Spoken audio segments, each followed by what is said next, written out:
जस्सी जैसी कोई नहीं। इतना बड़ा फैसला तुम इतनी जल्दी नहीं कर सकती जस्सी। तुम पर कितनी जिम्मेदारियां हैं, कितने लोगों को भरोसा है तुम पर। अरमान के लिए मल्लिका को या राज को खो देना आसान होगा, लेकिन तुम्हें खो देना इम्पॉसिबल। डू यू रियलाइज तुम्हारे बिना वो काम ही नहीं कर पाएगा। वो किसी और को रख सकते हैं, बस मुझे चैन से जीने दे बोलो। What is it, Jassi? मुझे दर्द की वजह नहीं मालूम, उसके लिए कौन जिम्मेदार है ये नहीं मालूम। अगर तुम मुझे बताओगे नहीं तो मैं कैसे तुम्हारी मदद कर पाऊंगी। मुझे सिर्फ घर जाना है और कई दिन तक अपने कमरे में बंद रहना है मुझे। तुम सोचती हो तुम कल ऑफिस से एब्सेंट रहोगी तो किसी को कोई फर्क नहीं पड़ेगा। कम से कम अरमान को तो बता दो, वो तो तुम्हारा बॉस है। और मैं तो ये सोच रही हूँ कि अरमान को तुम्हारी इस हालत के बारे में बिल्कुल खबर ही नहीं है। यानी तुम दोनों के बीच बात इतनी सीरियस है। जैसे क्या अरमान ने इस हद तक तुम्हारा दिल दुखाया है।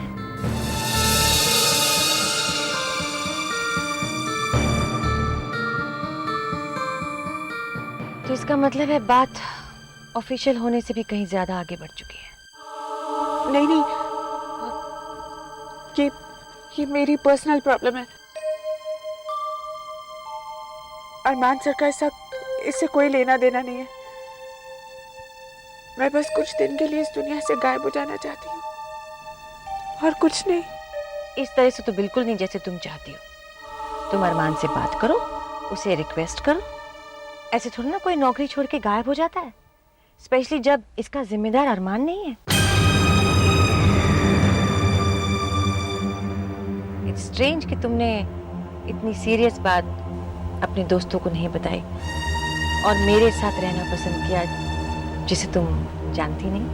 क्योंकि ये मेरी पर्सनल प्रॉब्लम है जिसका उन सबसे कोई लेना देना नहीं है। इन दैट केस जस्सी, ना तो तुम अरमान को छोड़ सकती हो, ना ही गुलमोहर को।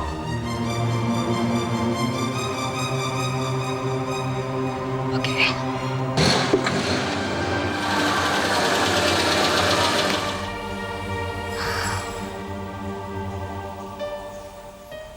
मुझे घर छोड़ने और संभालने के लिए थैंक यू।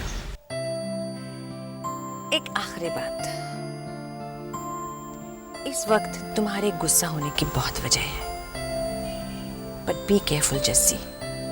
गुस्सा इंसान को गलत फैसला लेने पे मजबूर कर देता है, इसलिए जल्दबाजी में कोई ऐसा फैसला मत करना जिससे बाद में तुम्हें पछताना पड़े।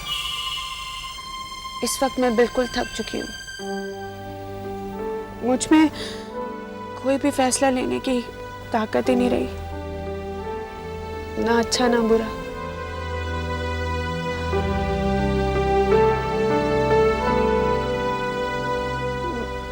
मैं पूरी की पूरी टूट चुकी हूँ। मेरे अंदर कुछ रहा ही नहीं नंदिनी, कुछ करने सोचने या जीने के लिए। जो हो गया उसे अपनी यादों के सफीने के साथ जोड़ के आगे बढ़ो। तूफानों से वही गुजर पाते हैं जो उसका सामना करने की हिम्मत करते हैं।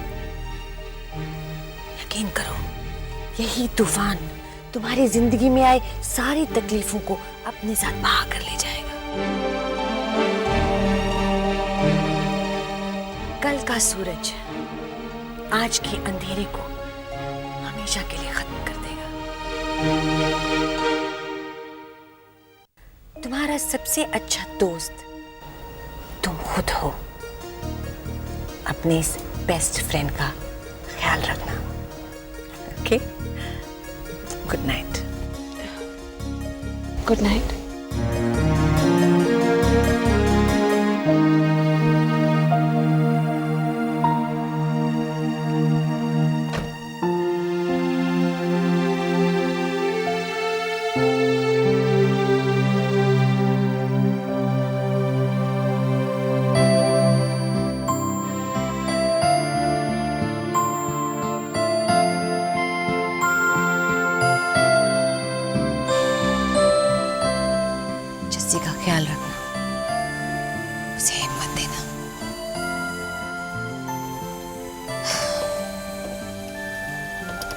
आंटी जी खाना दो, आंटी जी खाना दो। ये लो गरम गरम। असली घी की है ना? आंटी जी मुझे लगता है आपकी कुकिंग बहुत इंप्रूव हो गई है। अंकल जी मुझे मालूम है आपने आंटी जी से इसलिए तो शादी की होगी। अरे हट, मैंने ही सिखाया इसे सब कुछ। खाने की टेबल पर तमीज से पेश आते हैं। कितने सिखाया तेरे को? नहीं। अरे आगे बेटा, चल आ जाओ, आ कुछ खा ले। क्या बात है, आज मेरी क्वीन विक्टोरिया इतनी जल्दी अपने ऑफिस से कि तेरे ऑफिस वालों ने तेरे कोई डुप्लीकेट तो नहीं ढूंढ लिया? ओए नंदू देख, ये मेरी जस्सी है या इसकी कोई जोड़वा है? अंकल जी ये जस्सी है और इस जैसा असली कुदरती चमत्कार तो कोई हो ही नहीं सकता, और इसका डुप्लीकेट तो धरती पे कोई बना ही नहीं सकता। ये तो वो रेयर पीस है म्यूजियम का जो पहले एक सर्कस में आइटम थी, है ना जिससे? जस्सी देखा नंदू, तूने फिर जस्सी को नाराज कर दिया। तू और तेरे ये घटिया जोक्स। पर अंकल जी मैंने कौन सी नई बात कर दी? ऐसे तो मैं और कितने लोग उसको कितनी बार चिढ़ा चुके हैं। मुझे लगता है बात कुछ और है। जस्सी जानती है, वो मन से जानती है कि वो बदसूरत नहीं है, बेशक उसको कोई भी बदसूरत कहता रहे। ये तो सिर्फ उसका मन जानता है ना। तू बोलते चला जाएगा क्या? अब एक एहसान कर मेरे पर, ऊपर जाकर के उससे माफी मांग। चल जा जा। ठीक है अंकल जी, मैं जस्सी को बोल देता हूँ जस्सी तू बदसूरत नहीं है, बदसूरत तो वो है जो तुझे शीशे में दिखाई देती है।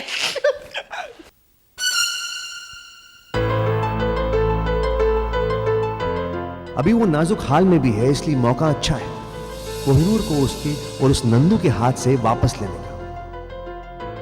इसके लिए तुझे उसकी बदसूरत शक्ल बर्दाश्त करनी होगी।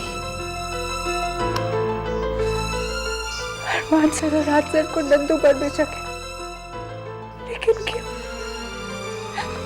क्यों? जस्सी नंदू अभी जा, मुझे बात नहीं करनी है। जस्सी मैं तुझसे माफी मांगने आऊं। मैं अपनी सारी बेवकूफियां वापस लेता हूं।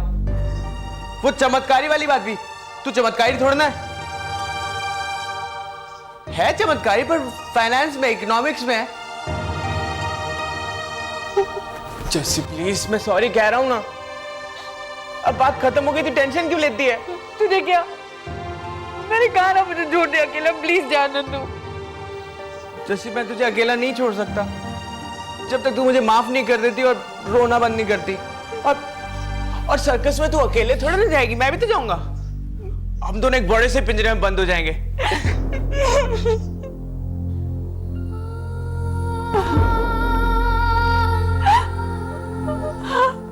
जैसे तू रो मत, उठना। क्या हुआ तुझे? तू मुझसे बात करना। ये देख, ये देख।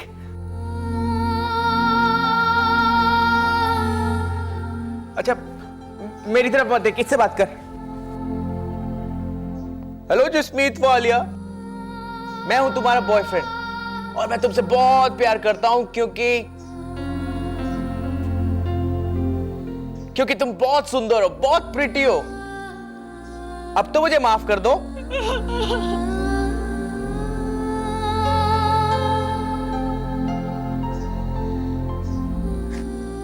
जैसे तू चाहे तो मुझे नौकरी से निकाल दे, तू रो क्यों नहीं है?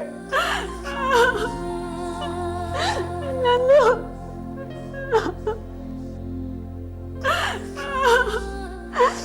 नंदू, उन्होंने मेरे साथ बहुत बुरा किया है, बहुत बुरा किया इन्होंने मेरे साथ।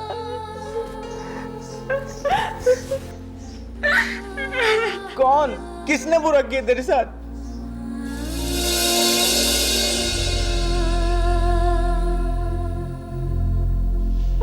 मैं टूट गई हूँ नंदू, प्लीज मेरी हेल्प कर दे नंदू, प्लीज।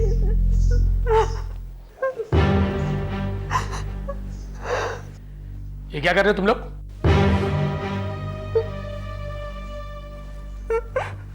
चलिए हम चलते हैं। अरे ऐसे कैसे चलते हैं? अपनी बेटी को अकेला इस गधे के साथ कैसे छोड़ दूं मैं? ओहो, बचपन के दोस्त हैं ये लोग। अगर आपस में कुछ गिले शिकवे कर रहे हैं तो करने दीजिए ना। चलिए।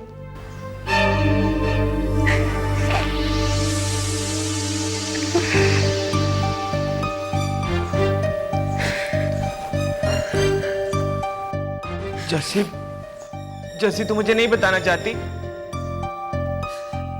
मैं बताना चाहती हूँ ना, लेकिन मुझे समझ में नहीं आ रहा मैं शुरुआत कहाँ से करूँ। जैसे लेकिन तेरे को बताना तो पड़ेगा ही, जब तू जाए तब। तेरे को पता है ना मैं तेरा फ्रेंड हूं, तेरा बेस्ट फ्रेंड।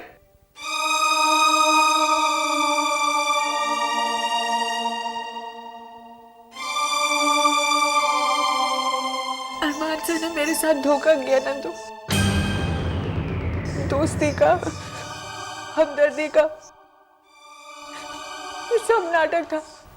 पर जैसे वो नाटक क्यों करेगा? उसे तो तुझ पे पूरा भरोसा है। तेरी वजह से नंदू। मेरी वजह से? मेरी वजह से क्यों? मैंने क्या बिगाड़ा उसका? मानसर का दिमाग ही उल्टा चलता है नंदू। बुज़दिल है वो और राजसर दोनों डरपोक के जो गुलमोहर को तुझसे बचा के रखना चाहते थे। उन्हें लगा था कि तो गुलमोहर को उनसे छीन लेगा। जैसे आयुष और यही एक वजह है? हाँ, उनका प्लान तो तभी से शुरू हो गया था, उस दिन से जिस दिन उन्होंने कोहिनूर को मेरे नाम पे किया था। उन्हें लगा कि तो कोहिनूर को उनसे छीन लेगा। कोहिनूर की कॉन्ट्रैक्ट की बात सिर्फ हम तीनों के बीच की थी नंदू। उन्हें नहीं पता था कि तू कोहिनूर के लिए भी काम करता है। जसी, क्या तुम्हें पूरा यकीन है कि टेक ओवर का जो नोट आया है और इतने दिनों तक जिन बुरी खबरों का हमने सामना किया है, ये बात सिर्फ हम तीनों तक रहेगी? ये सब बिल्कुल। वेरी गुड जसी, हमें भी तुमसे यही उम्मीद थी। और अब मुझे इस बात का पूरा यकीन है कि तुम्हारे दोस्त नंदन वर्मा को सारी की सारी खबर मिल चुकी है। नहीं सर। इनकार मत करना जसी, क्योंकि मुझे सब कुछ पता है। सर प्लीज मुझे एक मौका तो दीजिए आपको समझाने का। क्यों मौका दूं तुम्हें? क्यों क्यों जसी? सर प्लीज मैं आपको ये बताना चाहती हूँ कि सर नंदू मेरा बचपन का दोस्त है। हम दोनों ने हमेशा साथ में ही पढ़ाई की है सर। जिस दिन राज सर ने मुझे सप्लायर से मिलने को कहा तो सर मैं नर्वस हो गई थी। और इसलिए तुमने नंदू को पूरी राम कहानी बता दी? जी सर, काश नंदू चुप रहता। पता नहीं उसने क्यों बोला कि वो। मैं सिर्फ इतना जानना चाहता हूँ, तुम्हें अपने दोस्त पर पूरा भरोसा है? 100%? जी सर, और इस बात की गारंटी मैं देती हूँ सर। तो ये बात तुमने हमको पहले क्यों नहीं बताई जसी? हाँ? सर आप अंजना इतने बिजी, सर आप इतनी टेंशन में थे कि मुझे लगा अगर मैं ये बात आपको बताऊंगी तो शायद आपके समझ में नहीं आएगा सर। आप प्लीज मत घबराइए सर, आप मुझ पर भरोसा रखिए और नंदू पर भी। इट्स ओके जसी, लेकिन ये आखिरी बार है जब तुमने मुझसे कोई बात छुपाई है, समझी तुम? या फिर अभी भी कोई बात छुपा रही हो मुझसे? नहीं सर, सर मैं आपको कैसे यकीन दिलाऊं? मैं बाबा जी की कसम खाकर कह सकती हूँ सर। इट्स ओके जसी, इस बात को हम यहीं पे खत्म करते हैं। पर जैसे उन लोगों ने मुझ पे क्यों शक किया? मैंने कौन सा गलत काम किया है? और अगर इतना ही शक है ना तो मैं अकाउंट बुक्स में से एक एक पैसे का हिसाब दे सकता हूँ। नंदू तो चोर है, उन्हें इस बात का डर नहीं था। उनका डर तो इससे भी बड़ा था। क्या? उन्हें ये लगा कि हम दोनों मिलकर कोहिनूर को टेक ओवर कर लेंगे। और उन्हें ये भी गलतफहमी थी कि हम दोनों एक दूसरे से प्यार करते हैं।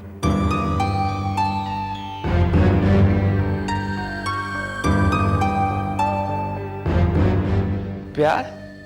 हम दोनों? क्यों, कैसे? याद है उस दिन तूने गुलमोहर में फोन किया था? ठीक है मैं बता दूंगी। आपका नाम? नंदन वर्मा। नंदन वर्मा, हाँ हाँ हाँ हाँ, मैं जरूर बता दूंगी। No no no no no, this is my pleasure to do so. Good bye. Sir अगर आप इन पेपर्स पे साइन कर देंगे तो मुझे चेक इन कैश कराने में आसानी रहेगी। ये गेस कर किसका फोन आया था? तेरे उनका, तेरे बॉयफ्रेंड का। मेरा बॉयफ्रेंड? हाँ तेरा बॉयफ्रेंड नंदन वर्मा। नाज़नीन, सो आप मेरे लिए इन पेपर्स पे साइन कर दीजिए।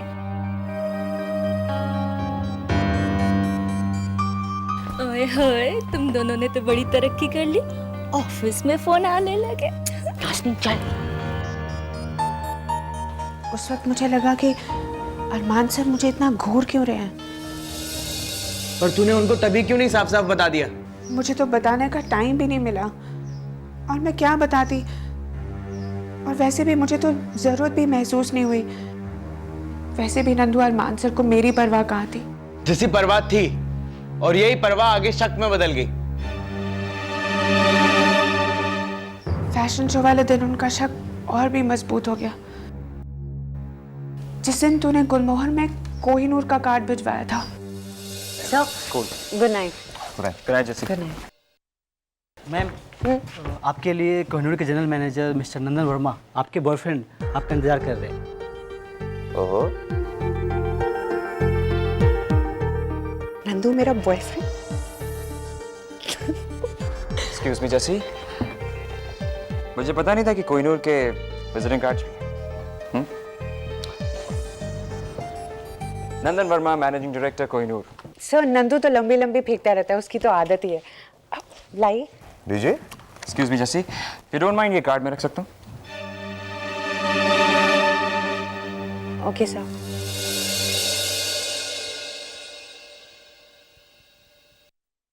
उस दिन हम तीनों गुलमोहर में बिगड़ते हुए फाइनेंसेस के बारे में डिस्कस कर रहे थे।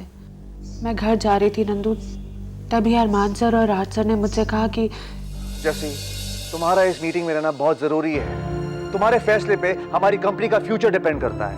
लेकिन सर रहने देना राज, अगर ये इतनी बिजी है तो हम लोग मिस्टर स्मिथ से बाद में बात करेंगे। अरे नहीं अरमान, इसका इस मीटिंग में रहना बहुत जरूरी है यार। आप दोनों चले जाइए मीटिंग में। जैसी प्लीज, ये मीटिंग तुम्हारे बिना नहीं हो सकती है।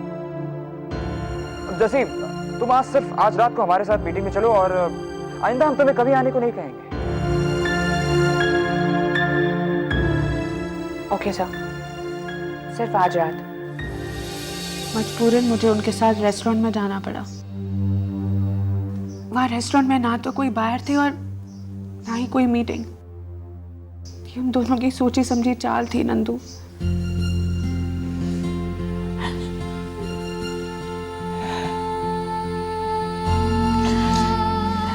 अरमान सर जिन्हें मैं अपना समझती थी, उन्होंने गैरों से भी बदतर सलूक किया मेरे साथ। इतना बड़ा विश्वासघात। मेरा अपने आप पर से भरोसा उठ गया नंदू। जैसे तू चुप कर जाना प्लीज। जैसे चुप करना तू। उन्होंने एक बड़ी साजिश रची थी। प्यार का भी एक नाटक रचाया।